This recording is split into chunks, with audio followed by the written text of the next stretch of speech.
Seventh, emergency powers. The President has been entrusted with extraordinary powers to deal with emergencies that may occur in the country or in any part of the country. There are three types of emergencies embodied in Part 18 of the Constitution. A. National emergency, Article 352. The national emergency may be declared by the President when the security of India or any part of it is in danger to war, external aggression, or armed rebellion. The emergency must be approved by both the Houses of Parliament within 1 month by a special majority. It cannot remain in operation for more than 6 months at a time and gets renewed for 6 months every time after it is approved by Parliament. जब emergency declare होती है तो 6 months की अवधि पर होती है। अगर उसे आगे कंटिन्यू करना है तो पार्लियामेंट जब अप्रूव करेगी तब और 6 मंथ्स आपातकाल लागू होगा। If the Lok Sabha passes a resolution disapproving the emergency, the President has to revoke the proclamation. For example, on the grounds of external aggression, President Sarvapalli Radhakrishnan declared national emergency during Indo-China War of 1962. On the grounds of external aggression, President V.V. Giri declared national emergency during Indo-Pak War of 1971. On the grounds of internal disturbance, President Fakhruddin Ali Ahmad declared national emergency in the year 1975. The impact of national emergency. A. Fundamental rights of the people are suspended. B. The federal structure is lost. The country is converted into a unitary state without a formal amendment to the Constitution. C. The centre can legislate on subjects in the state list. D. The tenure of the Lok Sabha may be extended by a period of 1 year. E. The press is censored. F. If the Lok Sabha is dissolved, then Rajya Sabha shoulders all the responsibilities of the Union Legislature. G. People can be arrested without warrant and imprisoned without trial. H. People's homes can be searched without a warrant. B. State emergency. Article 356.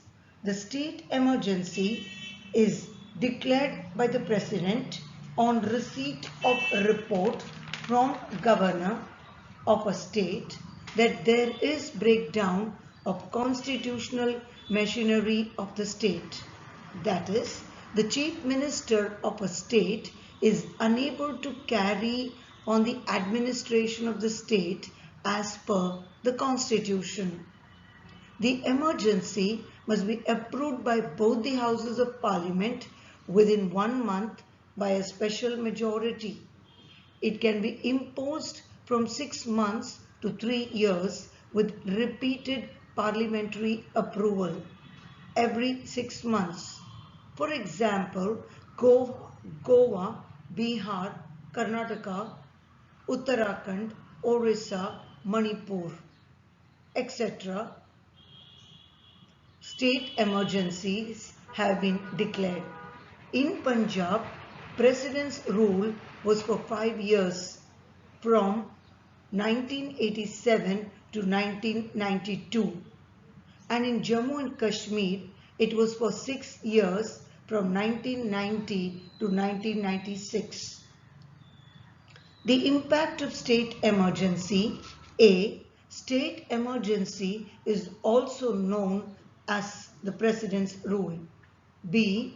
Fundamental rights of the people of that state is suspended. C. The Parliament makes laws on state list for that particular state. D.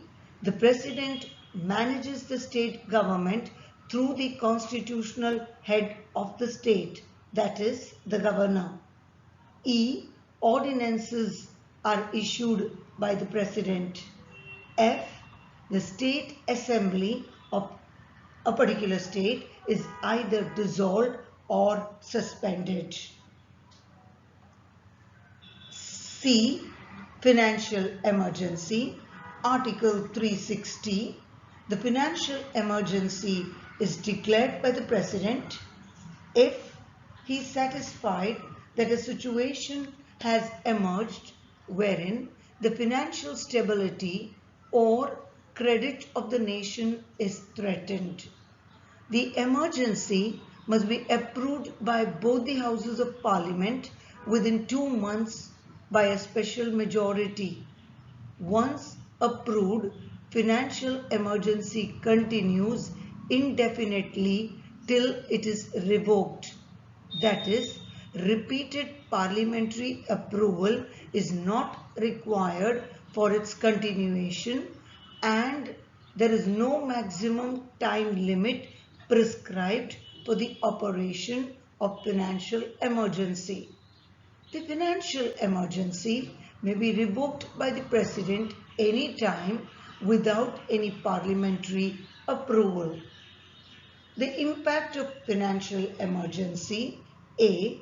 The centre gets full control over states in financial matters. B. All money bills passed by the state legislature comes up for President's consideration. It can be reserved. C. The President may issue directions for the reduction of salaries and allowances of all union and state government employees, including the Chief Justice and other judges of the Supreme Court and High Courts. Recently, all members of Parliament, including the President, Vice President and the state governors, had decided to accept a 30% pay cut due to COVID crisis.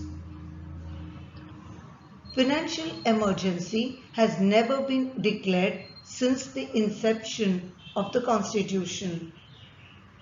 A serious financial crisis had arisen in 1991. But financial emergency was not announced.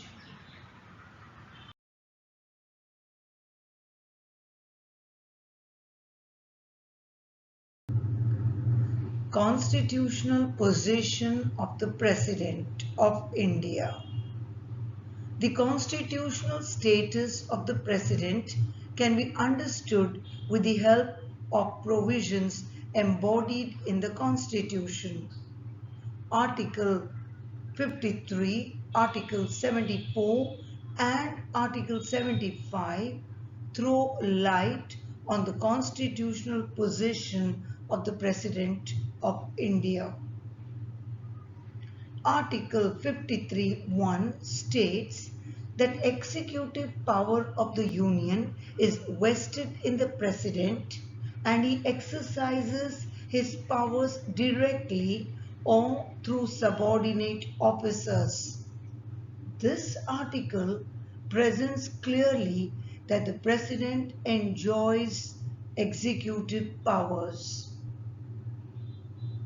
Article 74(1) states that there shall be a council of ministers with the Prime Minister at the head to aid and advise the President in the exercise of his functions. This article presents clearly that the President is advised by the Council, but nowhere it is mentioned that the advice of the Council is binding on the President. In 1976, during the period of emergency, the 42nd Amendment Act amended Article 74(1). Article 74(1) states that there shall be a council of ministers with the Prime Minister at the head to aid and advise the President, who shall, in the exercise of his functions, act in accordance with such advice. As a result of this, the President is bound to exercise his functions in accordance with the Council of Ministers. With the lifting of emergency, election was held in the year 1977. Mrs. Gandhi lost the election. The Janata Party under Morarji Desai came to power. During this period, the 44th Constitutional Amendment Act 1978 revised Article 74(1) of the Constitution, which is as follows: provided that the President may require the Council of Ministers to reconsider such advice either generally or otherwise, and the President shall act in accordance with the advice tendered after such reconsideration. That is, the President can return a matter once for reconsideration of the Council of Ministers, but the reconsidered advice is binding on him. In 1996, Rao's cabinet recommended to reduce the fixed limit of campaigning from 22 days to 14 days and to give reservations to the Dalit Christians. President Shankar Dayal Sharma rejected it. In 1997, I.K. Gujral's cabinet recommended to President K.R. Narayanan to impose President's rule in UP. The President returned the matter for the reconsideration of the cabinet, and the cabinet did not send the matter back to the President. President Pranab Mukherjee signed on matters recommended by the cabinet only after clarifications. For example, on insurance ordinance, he summoned former Finance Minister Arun Jaitley. Similarly, with NEET ordinance, he summoned the health ministers and its officials as well as the Attorney General. Article 75(3) lays down that the Council of Ministers shall be collectively responsible to the House of People. This article points out that there is no provision in the Constitution that makes the President answerable to the legislature. From the above points, it is clear that the President enjoys nominal powers and therefore he is the nominal executive. But the President has the power to act on his discretion under the following situations. That is, without the advice of the Council of Ministers. First one, pocket veto. When the bill comes for the President's approval, the President neither ratifies nor rejects nor returns the bill, but keeps the bill pending for an indefinite period. This is possible because time limit for taking a decision has not been mentioned in the Constitution. For example, President Zail Singh neither signed nor rejected nor returned the Postal Bill 1986 to the Parliament. Second, suspensive veto. When the bill comes for the President's approval, the President returns the bill for reconsideration. If the bill is passed again with or without amendment and is presented again to the President, it is obligatory for the President to give his assent to the bill.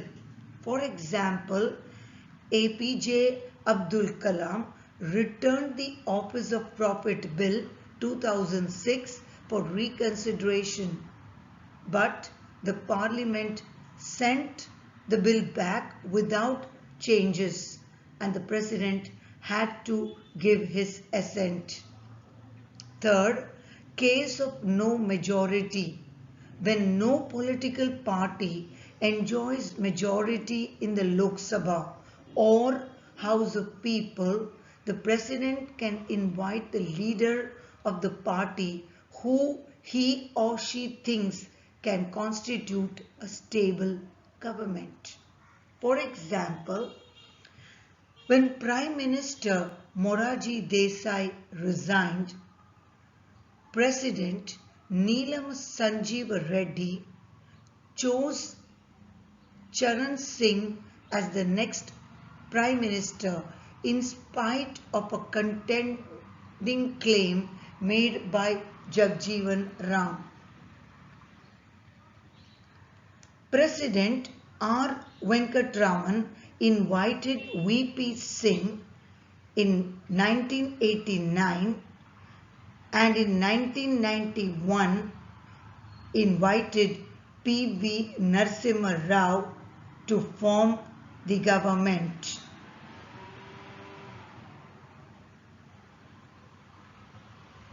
President Shankar Dayal Sharma invited Atal Bihari Vajpayee in 1996 to form the government.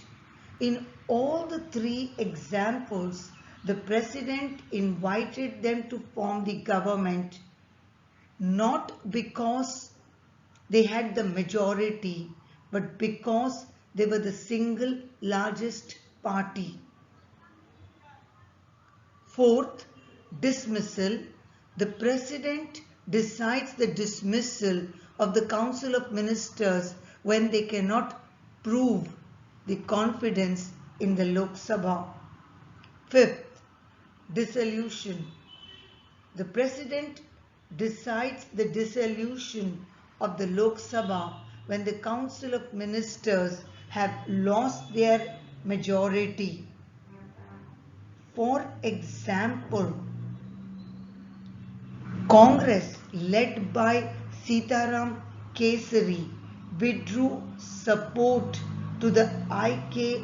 Gujral government.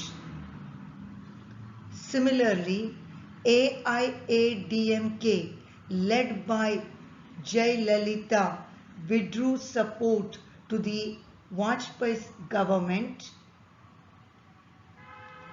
President K.R. Narayanan dissolved the Lok Sabha.